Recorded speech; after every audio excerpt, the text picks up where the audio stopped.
got hit from the back rear quarter, which flipped the car over on its roof. I took my hands off the steering wheel, put them over my helmet. The left leg I couldn't brace. Unfortunately, it was just flopping around the cockpit when I rolled. But I was a passenger from then on. I remember hearing Greg Murphy's voice when I stopped. And hopefully I don't have to go through it again. It was one of the biggest shunts in touring car history. Craig Lowndes, lucky to be alive, after a 200k crash at Calder Park 14 days ago, left his body, his car, and his championship hopes bruised and battered. Calder was carnage central. Jason Bright, eager to close the points gap to Lowndes, taken out in a Turn 1 terror ride. INGALL, the enforcer, left stranded with a broken tail shaft. For Garth Tander and John Bowe, though, good reason to smile. After Tander's gutsy first race win, Bowe's first podium for Cat 4. Through it all, round 8 belonged to Mark SKAIFE, bringing it home for HRT on a day the MOBIL boys would otherwise prefer to forget. Can the injured Craig Lowndes hang on to his narrow points lead? We're heading for a cliffhanger as the Apple Isle welcomes you to Symmons Plains Raceway. Round 9 of the Shell Championship Series, exclusive to your home of V8 Motorsport, Network 10.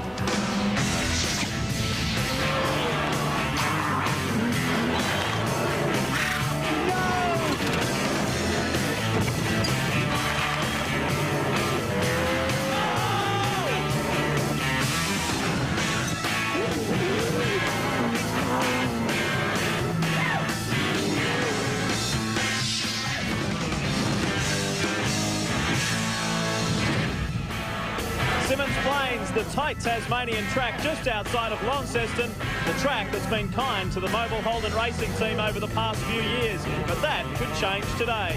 Hello, I'm Lee Diffie and welcome to round 9 of the Shell Championship Series. Well, after a beautiful Friday and an okay Saturday, this is the weather that greets us on race day. And it's a day of first.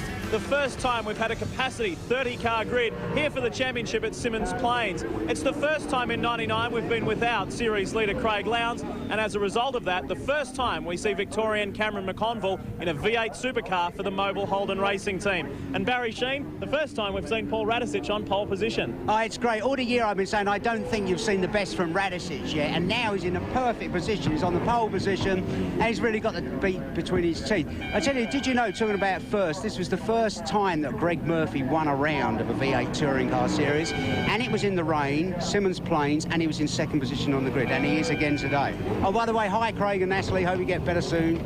I'm impressed you've been doing your homework. Well, you know I'm likely. All right, let's take a look at the grid because it's an interesting one. As we said, RADISICH will start from pole, and to boot, he set a new qualifying record by some 0.6 of a second. Murphy in second. They're making a lot of ground in the WYNNS Commodore. SKAIFE did well after blowing an engine in free practice 1. CROMPTON, Bright, Bargwanna is on the way back in the Valvoline Cummins Commodore. His smile is from ear to ear. McLean put in a blinding qualifier before crashing. We'll talk more about Cameron later. Then we've got McConville, Tander, and the Enforcer rounding out the top 10. Well, here's Mark Osler with the Petters Pole interview.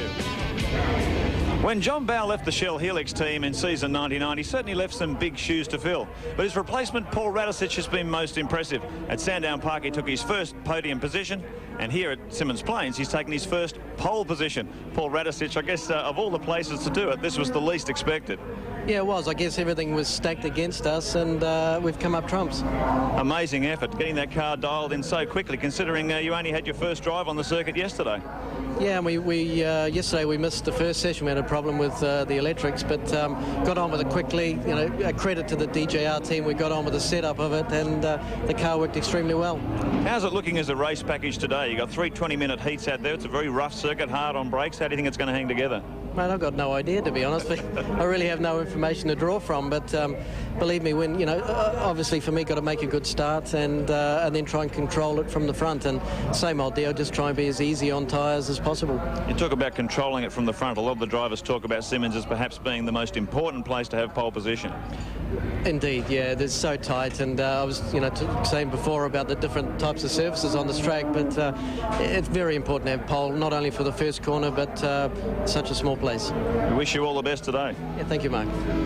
Time to update you on the Shell Championship Series points, and you can see Craig Lowndes, who is absent today, still carries a 170-point lead. Now, if Glenn Seaton, it's going to be tough from where he's starting outside the 10, gets away with a clean sweep today, he will reduce that lead to 20, but that's unlikely from where Glenn is starting. SKAIFE is coming up the ladder all the time. We go back in outside the top 10, and McLean, the top privateer, they're holding on to 15th, and CROMPTON back in 19th. And as always, the man, Neil Crompton from Ford Tickford Racing, talks us through the finer points of the Symmons Plains circuit. Here's the inside line on Symmons Plains Raceway. This is an odd little circuit sitting in a bare paddock on the road to Hobart, just outside Launceston. It's hard to categorise with 2 fast sections, a super slow hairpin, a few little bumps and some curbs to leap over. But I can tell you it's very hard on brakes and on the right rear tyre. The layout is straightforward with 7 turns, a lap distance of 2.41 kilometres and the direction of traffic is anti-clockwise. Top speed is around 250 kilometres per hour on the back straight and the slowest corner is turn 4 at just 40 kilometres per hour.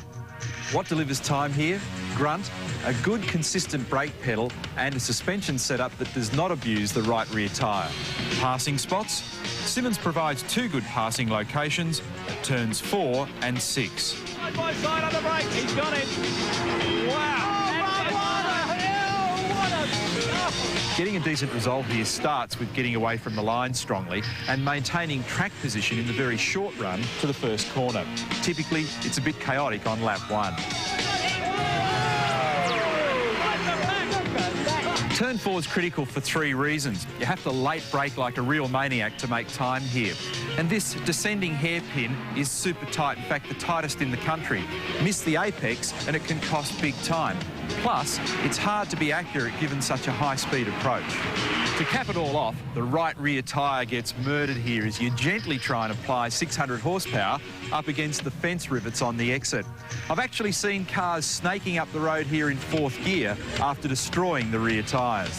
To finish off, the final turn is great fun, scorching past the crew on the pit wall at full tilt. Symmons is a good little circuit and it rarely fails to deliver when it comes to entertainment. It's cold and wet in Tassie, but there'll be nothing dull about the racing right after this break. Stay with us. Race 1 coming right up.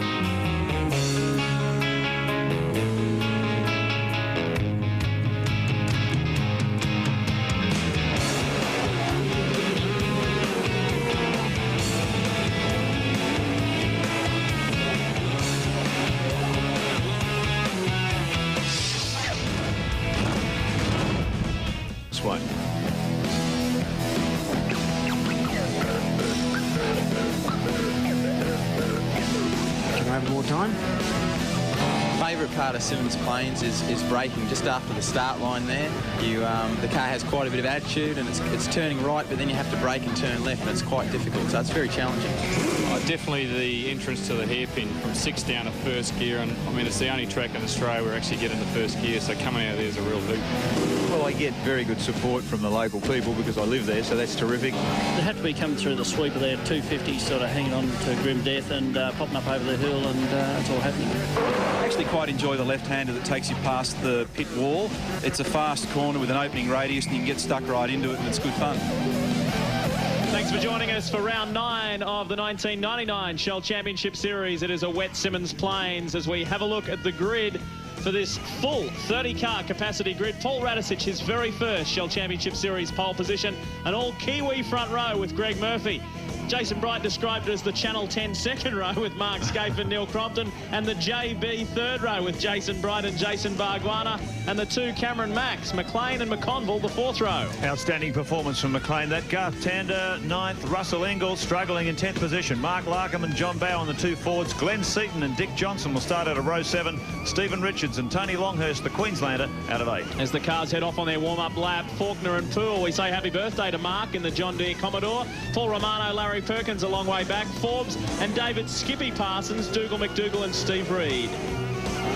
Paul Wheel and David Truckee Parsons, his teammate 26, Anthony Tratt and Leighton Cranbrook just turned 18, the youngster from Darwin, Paul Dumbrell and Mike Emery will start off the back row. The reason why we put the nicknames in there is to help differentiate, because obviously both David Parsons and them both running in a similar colour scheme of cars, but they're both challenge recruitment. Have a look at the Tasmanian crowd there. It is fantastic, and we congratulate them for turning out in such dismal weather in such strong numbers. Here's some of the in-car shots that we will give you today from Symmons Plains as SKAIFE takes it through the first gear. Very tight hairpin. It's going to be an interesting day, Barry. Well, it is. The big difficulty, I guess, would be getting the temperature into the tyres. I tell you what is going to be a major corner is the first hairpin. It's a very, very tight hairpin at the best of times. And, you know, judging by the previous races this year, everybody's in a big hurry to get as close to the front as they can in the first lap of the race. So watch out for the first hairpin, and after the long back straight, the left-hander at the end of the straight, because if it's close, it's going to be quite tight. Glenn Seaton, who will start from 13th position, he put his hand up yesterday and said, I mucked up. It was my fault. I was going for third gear going into the first turn, and I ended up putting it in first, and it just locked up and threw me sideways, and that's what ended his qualifying run. So a tough one there as we see the onboard shot for Dick Johnson. He returns after missing the called around. What's going to be interesting today is to see Cameron McLean, because don't forget he only did 4 laps or 3 laps of practice, Mark, and you know, he went off, but even there was another sort of 15 minutes after he went off, and he qualified 7th position. Yeah, exactly. He only had 4 laps out there, and I'm sure the car would have gone a lot faster. There's our onboard camera looking down at Mark Larkham's feet. We've seen some wonderful messages on the feet there. We saw last time he was waiting for his wife Robin to have a baby, and we congratulate them on the birth of that baby, which was just on, I think, when he got back on Sunday night. Yeah. Well, the message said, Robin, hang in there, I'll be home at 9:30, and she had the baby just after Mark got there, so she did hang on. And it is a very challenging time for the drivers. We cast our minds back as we have a look at the Bridgestone race analysis. As we said, a full grid of 30, 22 laps the race distant. And have a look at the qualifying. Quite amazing. 1st to 20th, 9/10 of a second. You can't ask for it to be any closer than that. I tell you what's going to be really interesting. They've put a bigger distance between the cars on the grid here, and some of the guys at the back of the grid are going to be starting around the corner, so they're going to have a hard time. But it's going to be interesting to see how close they get bunched up, but how close they can get to each other at the first corner. This is a really critical day for Glenn Seaton, though, guys. He's 2nd in the championship points, 170 points to Craig Lowndes, who's not here today. This is the best chance Seaton's going to have to really close up that gap. So even though he's had a bad qualifying performance, he's really got to get some strong points haul today. It's going to be tough from where he is, back out of the top 10. Just on that point, Barry, where you mentioned about spreading the grid out, they've actually increased it from 12 metres to 18 metres between each row, and they're that far back around the track. They've actually had to employ a second starting marshal. You can see there right at the back of the pack there, Leighton Cranbrook and Mike Emery. There's the green at the back all the way around the last corner. So here we go, get ready to do it. Slippery style in Symmons Plains. We wait for the green, away we go. Murphy gets a great start on the inside, and Radisich too. So let's hope we have an incident-free first run, and Radisich, there's no doubt about that, takes the lead and leads them through the first corner, but he runs wide. Runs wide. Murphy will take the lead in the WYNNS Commodore. Someone else has gone with him too up the inside, but let's have a look at this. It's a relatively clean start.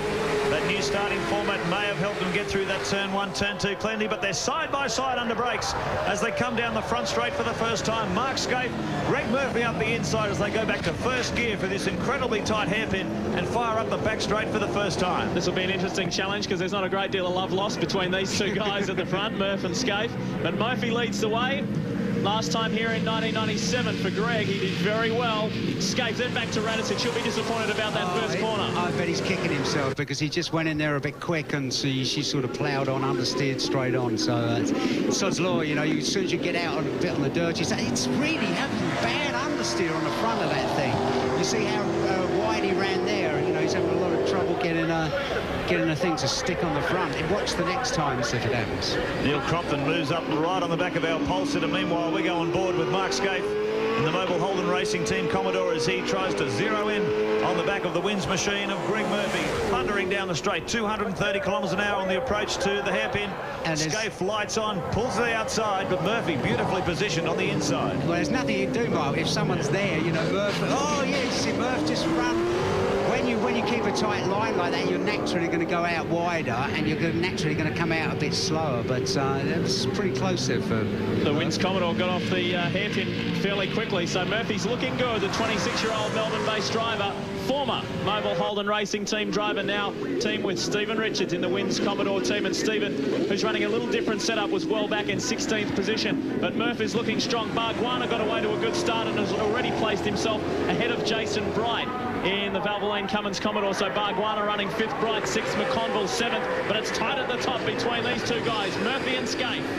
Yeah, you look at Radish's car, he's struggling big time to get any grip, either the front or the back by the looks of it. You see how much he's dropped back now. And that's one of the problems with this place. It's very, very tight, and if somebody is sort of holding you up, oh, that's... Dick Johnson, yeah. He's gone right off in the shrubs somewhere there. I'm not sure where that is on the circuit, but it's seriously bogged. Bury that baby. Where's that? Turn 2. It's turn 2. Yeah. Saw a lot of cars going off there in qualifying and practice yesterday, but Dick's fishing for a gear, but there's no way he's going to get out of there. That's in quite a difficult position too. It is actually, quite a dangerous position for the rest of the field. Well, it's exactly that, because if anybody's going to go off, we saw in qualifying about 5 people went off there yesterday. And the tragedy of that is that under the 3-race format, he goes right to the back of the grid. And you'd have to just say that's the same, so, you know, they locked up the fronts, and it really does seem as if the Johnson cars are having terrible understeer problems, because that's with Radisich thing. They lost so much ground in the first couple of laps, and DJ just went straight on there, so she looked like she was locked over. It's Jill. Dick Johnson's wife, Jill, looking on concerned. Greg Murphy, meanwhile, he's holding Mark SKAIFE pretty effectively in these opening laps. There's a gap, 2.9 seconds back to third place man, our pole position man, Paul Radisich, Neil Crompton behind him. Then Jason Bargwanna going great guns in the new Gary Rogers VT Commodore. He's up to 5th. Jason Bright in 6th, and Cameron McConville deputising for Craig Lowndes. He's up in 7th position. And immediately behind him, Cameron McLean in the Greenfield Mowers Ford, who's top privateer and running in the top 10. Interesting, talking with SKAIFE this morning, he said that, well, this is the situation that I'm not real worried about Radisich and Murphy being ahead of me. He said, because they're not in the same race for me in terms of the points for the championship and the safety car coming out. He said, so I'm not going to be going crazy to beat those guys, and I just want to get a good solid finish and get those points. So that's where he is, sitting in second behind Greg Murphy. Safety car on the circuit now. Right, now that's done Paul Radisich a favour. Now all we have to hope is that he can keep the temperature in his tyres, because I reckon he was having a struggle getting the temperature into them. Then in the last lap or so, she suddenly started to pick up and look like it was gripping at the front. Now it's back to square one again, because if you get the temperature out of this old DJ, it's not the happiest of days for him. Well, safety car is out on the circuit, the idea being to slow the field right down while the recovery crews get rid of the car, Dick Johnson's car particularly, which is sitting in a very dangerous point there in the sand trap off turn 2. So we'll return to racing conditions as soon as that shell Ford is pulled out of the dirt. And you can see by that shot there coming out of the hairpin that Jason Bright has turned it back around on Bargwanna, and he reclaims 5th position. Here's your Shell Helix race score. Murphy, SKAIFE, Radisich will be bunched up nicely now. Crompton, Bright, Bargwanna, McConville and McLean, they're your top 8. INGALL is doing well. Seaton's still back outside the top 10 with a lot of work to do. You're watching race 1, round 9 of the Shell Championship Series. We are back under race conditions here at Symmons Plains, and Greg Murphy in the WYNNS Kmart Commodore still leads the way. What a turnaround for the Murph after starting on an all-Kiwi front row. He leads this race after having a very frustrating season. Well, the word we hear from the pits is that Paul Radisich is having some tyre temperature problems. I would assume that means he can't get enough heat into his tyres, particularly his fronts, because the car's understeering very badly. That means it's not turning into the corner vigorously, and he's really struggling to get around the turns. So that's costing him time. And you can see the way these two cars, as we saw in the first part of this race, just sprinting away from Radisich. Yeah, but Radisich started to come on the last lap before they stopped it. Yeah. And you see there, he hasn't lost an awful lot of ground, so with any kind of luck, he's managed to keep a bit of temperature in the tyres. But I reckon Radisich is going to not give up the ghost. You see the gap now, there he is there. with Crompton right up his bottle. One thing we should make mention of too, that it was put across the news services last night that Stephen Richards was in fact charged for that incident with Craig Lowndes at Calder a few weeks ago. He has since been cleared of that charge overnight, so we should make that clear for Stephen and the WYNNS racing team as we join Mark SKAIFE as he continues the chase on Murphy down into the hairpin again, and Murphy continues to drive defensively on this inside line. Yeah, Murph and SKAIFE are the only two in the 57 bracket lap, so yeah, it's nearly a second quicker than the RADISICH there, so it doesn't look as if Paul can stay there. I'll tell you what, it's a great performance by the WYNNS team to knock this car into shape here, but equally impressive from the MOBIL boys. Keep in mind, Mark SKAIFE blew an engine very early in the first untimed session yesterday, so he spent all that session changing the engine. He was late coming out for session 2. So really they only had a very, very short period of track time to try and get the car sorted for the track. He qualified 3rd, and now he is here challenging for the lead. They're a remarkable squad of people at the MOBIL team. They really know how to dial these cars in fast, aren't they, Bats? Yeah, they do. I was just thinking Fred Gibson's not here this weekend, so Fred will have his feet up on the table, a nice hot cup of tea, or watching this. Well, I'll tell you what, freezing down here, Fred. Freddie will have his fingers crossed too, because the last man to win a round of the championship for Gibson Motorsport was Mark SKAIFE at Eastern Creek in 1995. That is how long the Gibson Motorsport team has been out of the winner's circle. So this is a very, very important day for Freddie Gibson. Have a look at this bunch here. Quite unjustly, because it's such a good setup for Gibson lot.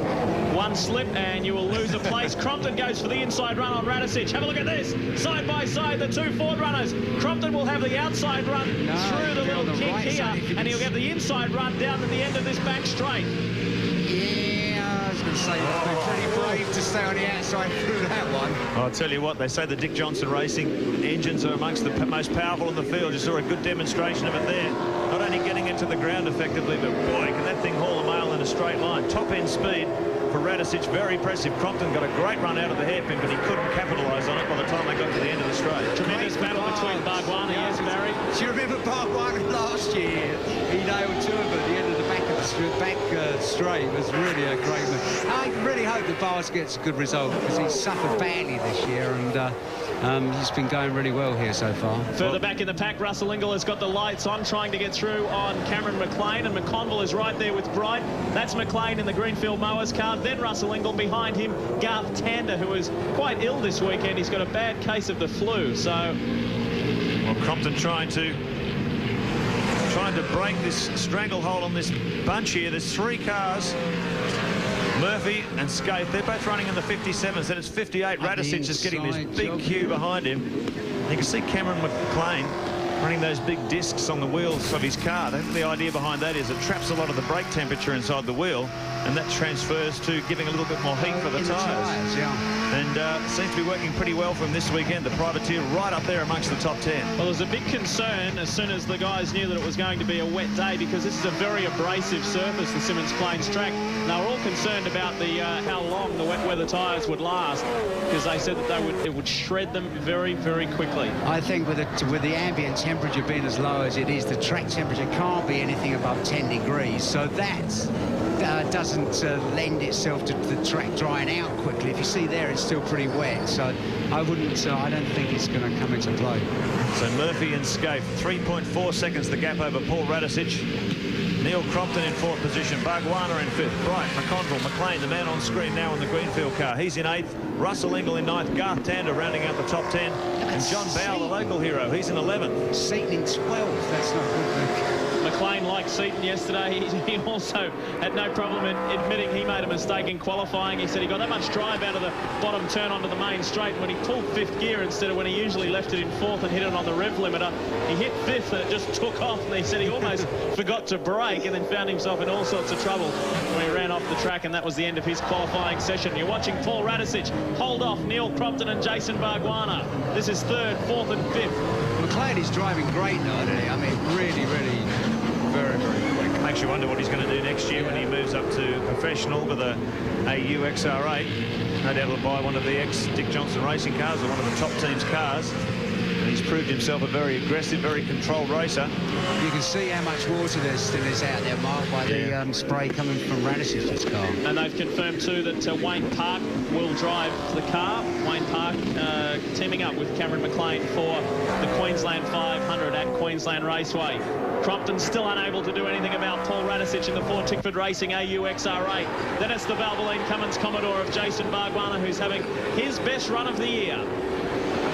So Murphy's lead over SKAIFE out to 1.3 seconds. The track conditions are getting drier out there. Everyone now down into the 57-second bracket. 57.40 for our race leader. And Radisich just on a 57.6, so he's only 2/10 off our race leader at this stage. Now don't forget, November 11 to 14, the big one, Mount Panorama Bathurst, is the FAI 1000. We are so much looking forward to that. And as they say, nothing shakes the mountain like V8 Supercars. You can contact Ticketmaster for your tickets and get in early. It's going to be, once again, a magnificent weekend. And you can find out even more about the V8 Supercars on the website www.v8supercar.com.au. That website, incidentally, has hit the top 100 websites. It is a very popular one.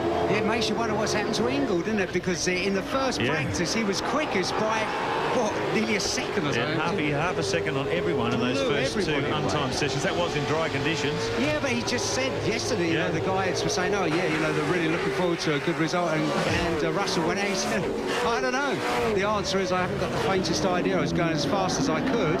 He was suffering what the WYNNS guys were. When you bolt on a new set of tyres, you're going slower or the same. But it didn't make any difference what he had on. He just couldn't match the time he did in the morning. John Bow, another man struggling in the Caterpillar Ford in front of his home crowd. A disappointment for JB. And he said he's, again, just like Russell Ingall, he's saying this car just is not riding the bumps well. On smooth circuits, it's an absolute rocket. Around the bumps around here, he just can't get the car doing what he wants. There's Paul Dumbrell, 16 years of age, the youngest ever V8 supercar driver making his debut at Symmons, but off on the rough stuff. There was a great picture of him today in the paper in his school uniform. By the car, they're really funny. Be clear and simple camera, riding with John Bow. This is the battle for 11th position with Glenn Seaton. Now, this has been an extraordinarily tough year for Glenn Seaton. He's just crept along there, hasn't he? He's second in the points. You couldn't believe the Seaton to be second, considering how difficult the year has been. And also, you see, you know, like Glenn did in qualifying, yes, he's made some mistakes this year. It's very uncharacteristic of Glenn. But he's there. He's always there gathering points. It may not look all that impressive in the Ford Tickford Racing AU, but he is gathering points all the time and is currently 170 points in arrears of Craig Lowndes. Oh, good run out of that. You see the graph at the bottom of your screen, the yellow line indicates John Bow's track speed. You can see on the right of the screen there as it reaches up over 200 kilometres an hour. Usually reaches about 240. Almost, yes, just over 240 kilometres an hour. And that red line along the bottom of the screen indicates when he's on the brakes. And you can see by that bump in the line there, big hard brake at the end of the back straight. He points it back toward the pits once again. And this here, as Seaton gets a little out of shape coming onto the main straight, it's a very fast section of the circuit. It dips down and rises again before they go into this very tight change of direction here. TV doesn't really do it justice because it looks like quite a slow section through there, but they're in fact going very, very fast. Well, by the looks of it, if Glenn gets past JB, you call him Houdini at the moment, wouldn't you? Because JB seems to have it absolutely covered. 1.8 seconds the lead. Greg Murphy back to Mark SKAIFE. This is the battle here for 11th and 12th. The Shat Ford is John Bow and Glenn Seaton in the Ford Tickford Racing AU. On the outside, this is similar to what Crompton tried to put on Radisich. Will Seaton be able to pull it off? He stays side by side with Bow. 240 kilometres an hour. Yes, yes, yes. So it's just a matter of having the bottle to stay on the outside, and plus the track has dried out a little bit now, so you can use the wider line. And, you know, once you've got as far down as that, there was no way that JB could hold him off. Tell you what, back at the front, Greg Murphy's doing an outstanding job. He's 1.9 seconds now, the gap over SKAIFE. He's pumped it out another half a second. So the WYNNS Commodore on this bumpy Symmons Plains track is working absolutely fantastic in the wet conditions. 57.71 for Murphy, 57.82 for SKAIFE. 3.8 seconds the lead over Paul Radisich in third position, but Murphy really is controlling this race. And there is a big team of people in that WYNNS organisation. Gary Dumbrell, the man responsible for bringing WYNNS to the team. Alan Heafy, team manager. Ross Holden. Calder and Freddie Gibson, it will breathe a big sigh of relief. They have finally tasted some success. Greg and Stephen had a great run at the Adelaide 500, but nothing like this. Murphy on the way to victory here at Symmons Plains. Now 1.97. Now it's come back to 1.88 seconds, the gap between he and SKAIFE. Tell you what's really turned it around for these guys. What looks so impressive is the fact that even though he's leading the race, these guys have always had pretty good race speed. It's just that they haven't got the most out of the car in qualifying. And with a pack covered by 0.9 of a second over 20 cars, if you're not at the front in the front 2 or 3 rows, you don't get anywhere. But now that they've got a good qualifying setup on the car, you're seeing the pace, the race pace that the WYNNS team has. SKAIFE was going out all the way out on the right-hand side of this. Oh, it's the back end of Radisich's thing hanging out there. Yeah, SKAIFE was obviously tyres getting hot now because SKAIFE was out on the wet trying to cool them down a bit. So they're just pumping the old... It's interesting, Baz, because it looks like the track is getting drier. Yeah, it is. But the times aren't coming down, so that would indicate the tyres are starting to get a bit spongy. I was talking with Glenn Seaton, and actually, if you can get a shot at the front of Mark SKAIFE's car, you'll notice the front spoiler is suddenly turning white from red to white. And Seaton was saying this morning that most of these front spoilers, they just get blasted that hard here at this track that by the end of the day, they're basically useless. And SKAIFE's car is a good illustration of that. You can see it going from red to white, where it's just being basically just blasted with a combination of the water and everything else. It's coming off the circuit. So further back in the pack, Jason Bright. That's if Russell still hasn't got past Cameron McLean. McLean picks his way through the traffic. Through on the inside of Mike Imbrie in the Sabrek Commodore. This is the battle for 8th position. McLean in 8th. Russell Ingall and Garth Tander trying to dispose of that position. But McLean doing an outstanding job. Brilliant. The ex-Dick Johnson Racing Ford is beyond the class of the privateer division in 1999. He'll certainly be stepping up to professional next year. Look at this gaggle of cars. Stephen Richards on John Bowe and Tony Longhurst. So Richards has come from 16th position, and now he moves up into 13th. Oh, look at what's Longhurst. What are you doing? I think he's going to have a go up the inside. So Bowe now is going backwards. He'll be a little frustrated with that. Perkins is right on him now. So we've got several groups that are having some tremendous battles around the Symmons Plains circuit. Richards is on the way forward, and we should point out in defence of Stephen that he is running a very different setup to Greg Murphy. They've been working hard, and well, basically the resources that they have here are only enough so that they can run it on Greg's car and not both cars, but they'll have that rectified in the future. Good performance from Tony Longhurst here, all over the back of Stephen Richards. This is the battle for 12th position. Tony was confident a good result here in wet or dry conditions. The team's been doing a lot of work on shock absorber development. And the car getting progressively stronger, running an engine built by Bo Seaton in-house. Look at Rodney Forbes alongside John Bowe. Oh, let's go 3 wide with Larry Perkins. John Bowe is floundering out there. He's getting past left, right and centre. Rodney Forbes then, up inside of Larry. Does a double move on the outside of Perkins. He's well positioned on the inside. Yes. So Perkins. No, Larry was out on the bucky stuff there and just sort of understeered straight off. Plenty of speed on the old Wayne Gardner racing car with Rodney Forbes behind the wheel. Yeah, but he's doing a good job. I mean, that was a really good move on JB and also on Larry. So it's not only speed, you know, you have to drive the thing. Well, the leads come down about half a second. SKAIFE really digging deep now. But the time's almost identical. 57.96 for Murphy, a 57.99 for SKAIFE. They're separated by hundredths of a second. But SKAIFE this time has been able to bring it down half a second. 1.3 seconds the gap as he chases after Greg Murphy. That reminds me too, just seeing Rodney Forbes do that. It was a tremendous privateers race yesterday. And don't forget you can watch that on trackside between Forbes and McLean again, having a great scrap. 3 laps left to run in the opening race of 3 round 9. And some damage to it. Damage on the front end of SKAIFE's car. Oh, he's done it again. He's brought it down to 1.2. Oh, this is real nail-biting stuff. Maximum pressure driving for Greg Murphy and Mark SKAIFE, former teammates at the MOBIL HOLDEN racing team. Let's have a look at where they're sitting on the track at the moment. There's your race leader, Murphy. SKAIFE in 2nd position. Paul Radisich still there in 3rd with CROMPTON behind him. Bargwana in 5th. Jason Bright in 6th. Cameron McConville in 7th. Then there's another gap.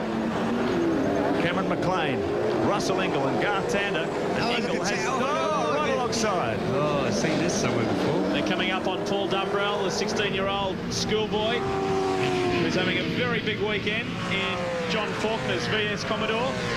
The same car. Cameron McConville, ran for the last 3 rounds, and he will team up with Darren Hossack for the Enduros. getting some valuable time in the V8 as we watch Russell Ingall try and do something about Cameron McLean with just a little over 2 laps left to run. This is the battle for 8th position. I think if you would have said to Russell Ingall, he'd be battling for 8th, and this weekend he would have laughed at you on Friday. Things have really turned around for him since qualifying. This car is not working the way he wants it to. McDougall heads into pit lane.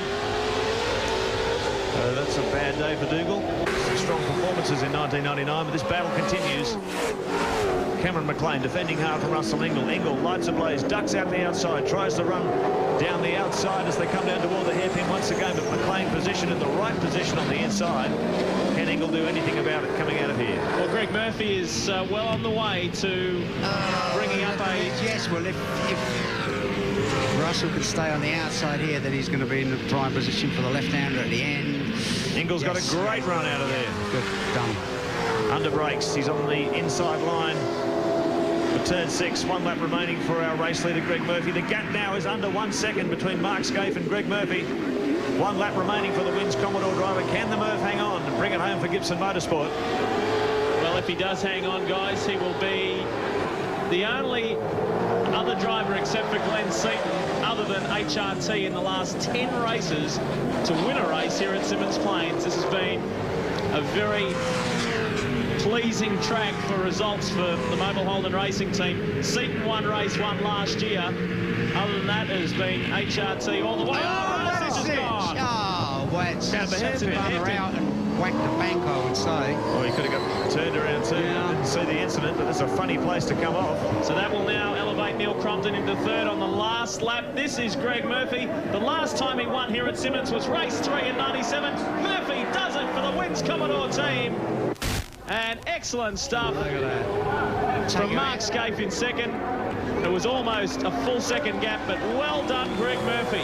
That's so good for Murphy. It'll take you 3 weeks to get the smile off his face. It will That's indeed. Really nice for him. And for Mark SKAIFE, who pulls alongside, I'm sure he'll give him the thumbs up, but for SKAIFE, as far as he's concerned, that is valuable championship points. Let's have a look at this RADISICH incident as we have a look at the Shell Helix replay.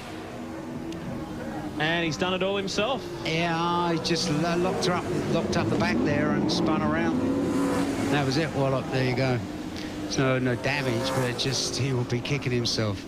It just looks like a bit too much brake on the rear of it, lock the back up, and you turn in and you don't realise you've got too much on until the back locks up, by which time it's too late. A gift there for Crompton and Bargwanna. Crompton moving up into 3rd and Bargwanna 4th, but there is our race winner, and that is the first victory for the WYNNS Kmart Commodore team. Here's the Shell Helix race score. SKAIFE in for 2nd from Crompton. Bargwanna Bright in for 5th. McConville, a good steady drive. Ingall and Gar Tander. Now, if you think you could do with a new car, perhaps Dick Johnson can help you out.